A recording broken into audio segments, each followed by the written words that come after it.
year translated by Robert VIRGIL. Book 8, The Shield of Aeneas. So while Turnus gathers his forces, Aeneas actually readies the Trojan troops on solid sides by going to nearby cities after having some advice from the river god to actually assemble a great army to fight against Turnus' unfair war. Like, oh hey, I will fight you, even though technically Alecto possessing a spirit. Hey, never mind that all. That night, the river god Tiberius actually speaks to him and approaches to form an alliance with all the other cities, like I already explained. And he just advises him to actually go up the river, his river, to go find some allies. And there, the Trojans address the Arcadian king, a guy named Evander. This guy's Evander. Hello. Who gladly offers aid against their common enemy, and like, those guys are our enemy. I'll do anything to fight them with you. I sound like an 80-year-old.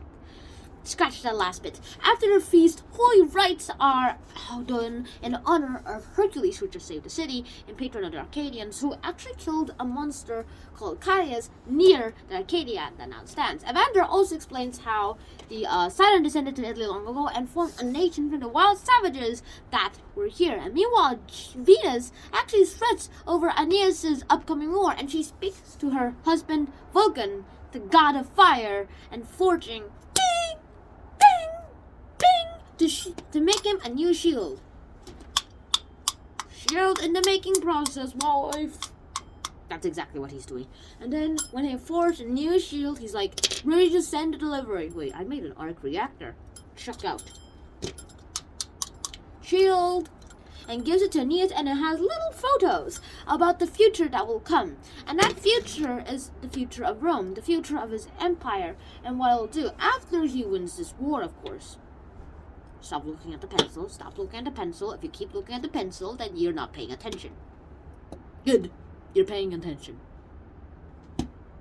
One thing to say more about this is that the new army that marches all day, and Evander actually dispatches Talus, his own son, and requests that Aeneas teach Pallas the arts of war and return him home in safety. The new army marches all day, and at the camp that night, Venus suddenly appears to Aeneas and presents him with the arms that Vulcan has made for him.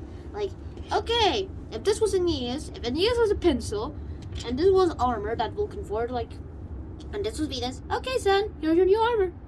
Thanks, Mom. Where? I am now battle ready. Beep, beep, beep, beep. God armor.